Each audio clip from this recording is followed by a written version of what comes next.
बोलो जयकारा, बोलो मेरे श्री गुरु महाराज की जय।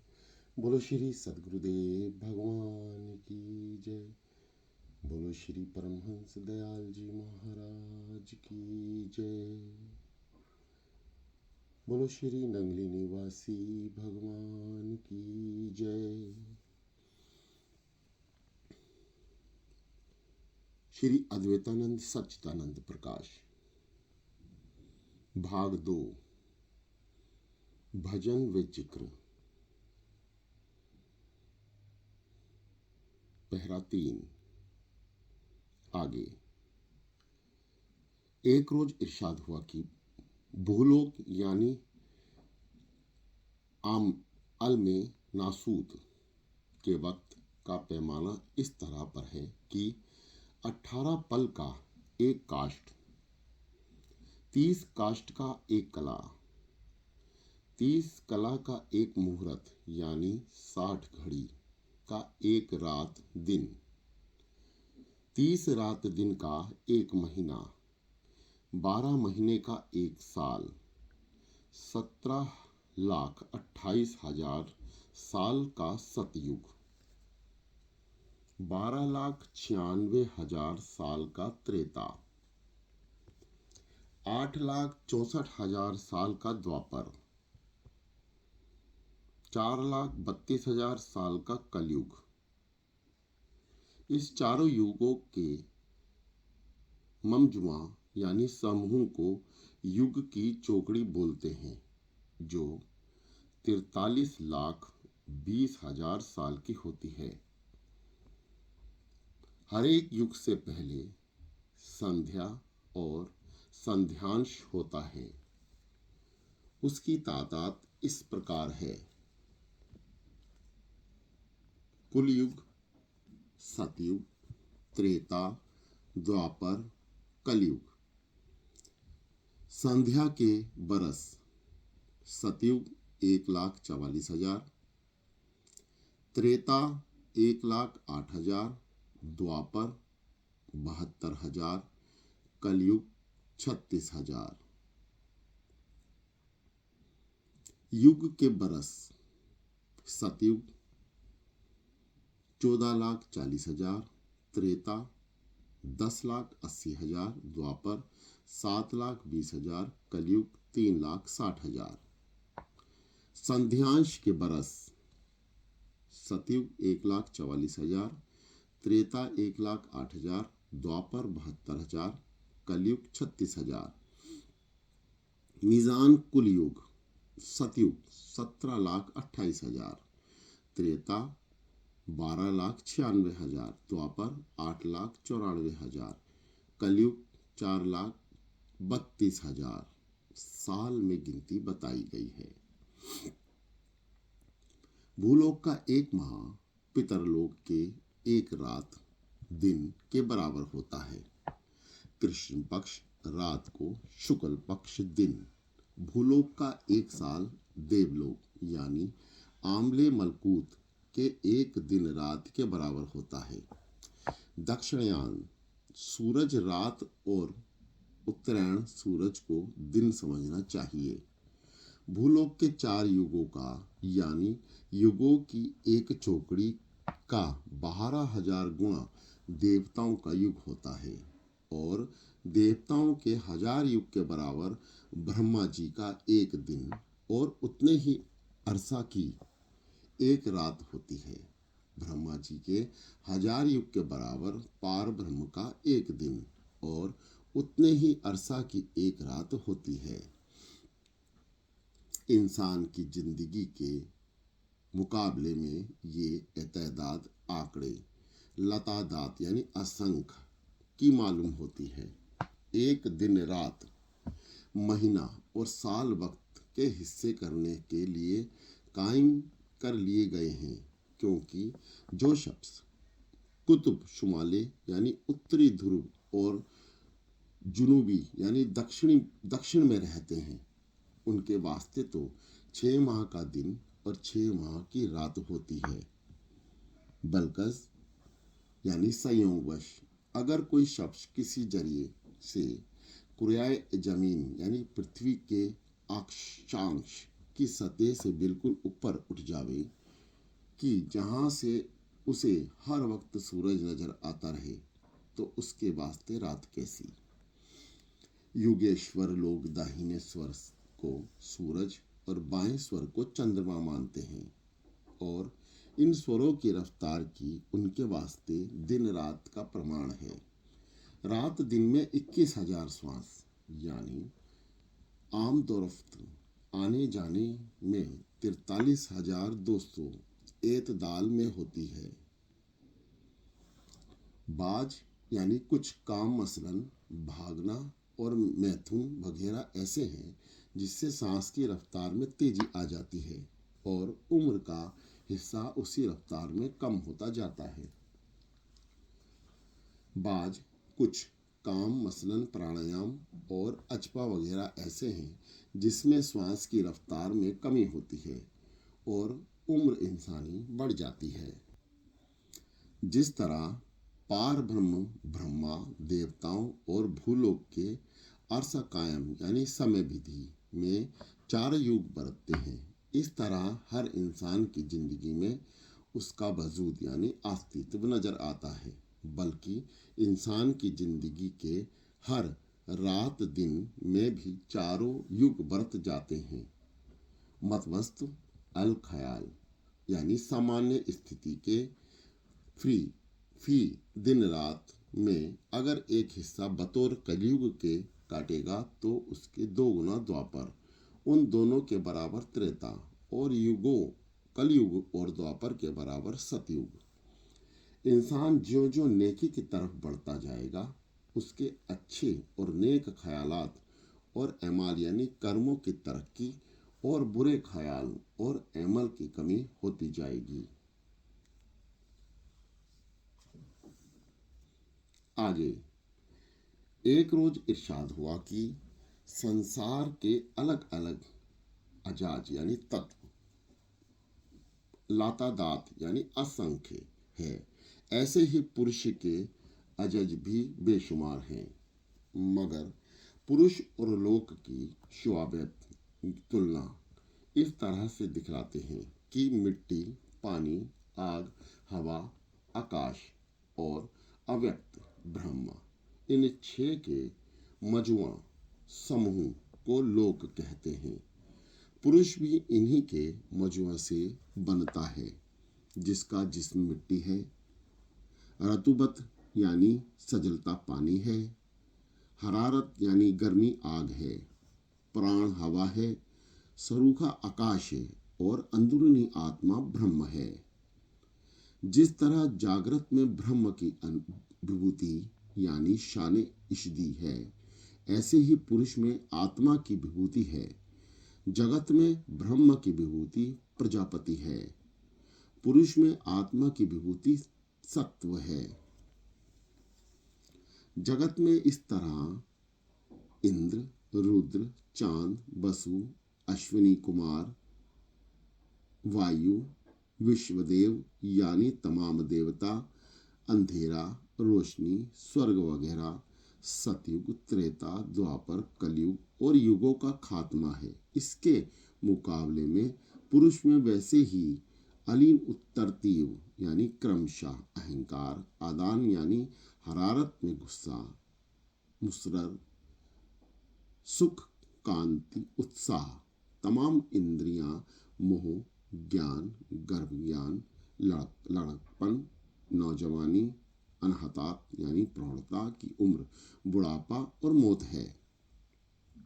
इसी तरह से दीगर यानी अन्य बातों में भी मुशबहत यानी समानता तपस्वुर यानी कल्पित करनी चाहिए। इस तरह उपदेश से यह मकसद है कि जो तमाम लोक को आत्मा में और आत्मा को तमाम लोक में देखते हैं उसे आत्मविधि हासिल होती है। जो तमाम जगत को आत्मा में नज़ारा देखते हैं वे खुद ही सुख दुख के अकल यानी कर्ता होते हैं। वे लिहाज अनुसार कर्म के अधीन होने के जो असबाबों वाइस यानी कारण कार्य कि अलग होकर जगत को अपना आप समझता है, वह इंसान ज्ञान से मुक्ति पा लेता है। आगे, एक रोज इरशाद हुआ कि जैसे सतयुग, त्रेता, द्वापर और कलयुग 4 युग हैं, वैसे ही राजनीति के 4 धर्म हैं, साम, दाम, दंड और भेद। 4 पदार्थ मोक्ष, काम, धर्म, अर्थ, और इसके 4 साधन हैं भजन, यज्ञ, तप, दान। 4 वर्ण हैं ब्राह्मण, क्षत्रिय, वैश्य और शूद्र। 4 आश्रम हैं ब्रह्मचार्य, गृहस्थ, वानप्रस्थ और सन्यास। 4 अवस्थाएं हैं तुरिया, सुषुप्ति, स्वपन और जागृत। 4 अंतःकरण हैं अहंकार, बुद्धि, चित्त और मन। और भी बहुत सी बातें इस तरह हैं। इससे ये मतलब है कि जौन सा युग होता है उसमें उससे मुतालिक जो बातें हैं वही प्रचलित होती हैं, या यूं कहना चाहिए कि जो प्रचलित बात को उससे इस बात का पता लग जाता है कि आजकल कौन सा युग वर्तमान में है। मसलन, जब सब आदमी मोक्ष का साधन करें, ब्राह्मणों और ब्राह्मणों का अधिकार हो, सन्यासियों की प्रतिष्ठा हो, वगैरह वगैरह, तो जानना चाहिए कि सतयुग वर्तमान है। इन्हीं बातों से एक फिरका, संप्रदाय और कौम और मजहब और खानदान और राज का भी हाल मालूम हो सकता है। जैसे जिस फिरका के में मोक्ष का साधन ज़्यादा हो तो जमे को फिरका के लिए सतयुग समझना चाहिए, और उसके कामयाब तरक्की के 4 दर्जे बाकी हैं। अगर किसी जगह बराबर अर्थ यानी मतलब का चर्चा ही हो और दूसरी बात का जिक्र ना हो तो समझना चाहिए कि उसका कलयुग यानी आखिरी युग है और उसकी तबाही नज़दीक है। और किसी राज का खानदान में साम यानी मेल से काम चल रहा है तो यह जमाना उसका सतयुग है और उसकी 4 हद तक कायम का सबूत हो देता है। जिस राज या खानदान में भेद या तरफ का यानी फूट का काम निकल रहा है तो वह जमाना उसका कलयुग है और उसकी तरक्की और कायम यानी रहने का आखिरी जमाना है। इस तरह पर जिस वक्त में जो साधन जारी हो उससे साधक की तरक्की और उसके कायम का सबूत मिल जाता है। नाम तबकाते आलम, जिस्म इंसानी में उसका मुकाम। नाम तबकाते आलम, जिस्म इंसानी में उसका मुकाम। अब नाम तबकाते आलम कौन से हैं? पाताल, तला, तल, रसातल, महातल, सुतल, बितल, अतल। जिस्म इंसानी में उसका क्या मुकाम है? पाताल, पांव के तलवे, तलातल, एड़ी, रसातल, टकना, महातल, पिंडली जांघें, सुतल, जानू घुटने, बितल, रान, अतल, बैखरान। प्रिय साधकों, श्री दादा गुरु महाराज जी ने जिस्म इंसानी यानी इंसान के जिस्म का उल्लेख किया है। इंसान के जिसमें पांव के तलवे पाताल रूप हैं, एड़ी तलातल, टकना रसातल, पिंडली जांघें महातल, जानू यानी घुटने सुतल, रान बितल, बैखरान अतल।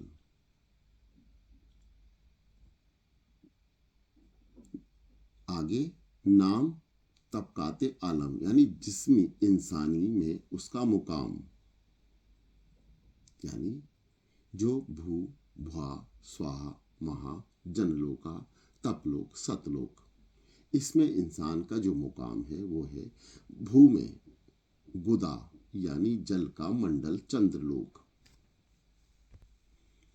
भुहा नाभि यानी जल का मंडल चंद्रलोक, स्वाहा हृदय यानी अग्नि का मंडल सतलोक सूर्यलोक, महा कंठ मुकाम हवा मंडल जो सूर्यलोक को घेरता है मृत्यु देवता, जनालोक दम्यान दोनों नेत्र आकाश मंडल मुकाम उदर देवता, तपाहलोक पेशानी यानी मस्तक मुकाल में आल में है, आगे सतलोक ब्रह्मरद है। प्रिय साधकों, श्री दादा गुरु महाराज जी ने इंसान के जिस्म को अंदर और बाहर दोनों से उसका उल्लेख किया है। बाहर से जो अंग है उसका मतलब यानी जोड़ा है कुदरत से, और जो अंदर है भीतर है उसे भी सतलोक से जोड़ा है। आप इसे बारंबार यानी बार बार इसका अध्ययन करें। कुछ बातें लिख कर जो आपको सुनाई दे रही हैं उसे लिखें और समझें, या आप श्री अद्वैतानंद प्रकाश ग्रंथ को खरीद लें और घर में बैठकर उसका स्मरण करें, या आप इस पवित्र ग्रंथ को दास को सेवा देके मंगवा भी सकते हैं। ये दास धन्य होगा यदि आप ऐसी सेवा दास को प्रदान करेंगे।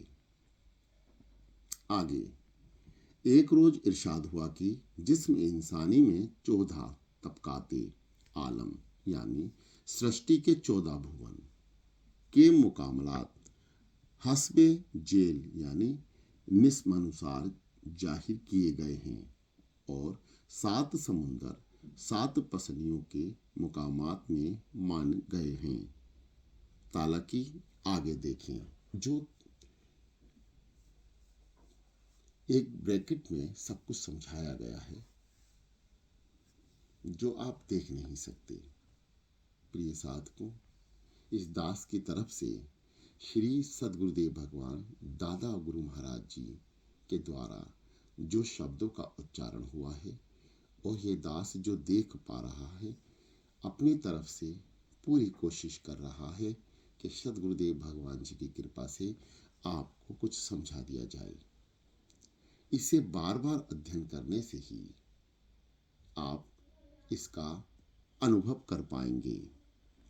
आगे एक रोज इरशाद हुआ कि इल्म हिकामत यानी वैद्य की तहकीकात से यह साबित हुआ है कि पृथ्वी यानी दुनिया 2 चीजों से बनी हुई है, अव्वल ऑक्सीजन या दूसरा बेस यानी आधारभूत तत्व, आखिर रिज्जक यानी उत्तरोक चूना कोयला वगैरह 9 आशिया यानी तत्वों का मुरक्कब यानी जोड़ है।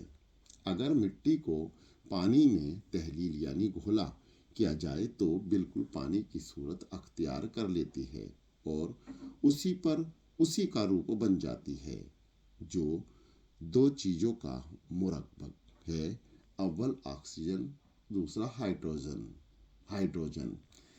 इसी तरह पर अगर पानी को हरारत यानी आग से गर्म किया जाए तो ताप या बुखारात की शक्ल अख्तियार कर लेता है।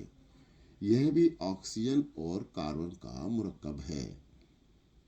यह हरारत जमादात यानी जड़ पदार्थों की गिज़ा है।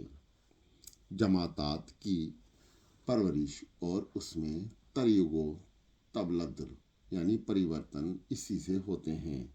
मसलन पत्थर से कोयला व जवाहरात बनना, यह भी सब हरारत की एक वजह से होता है, और उसमें ही ऑक्सीजन का भी जुजूजू यानी अंश कायम रहता है।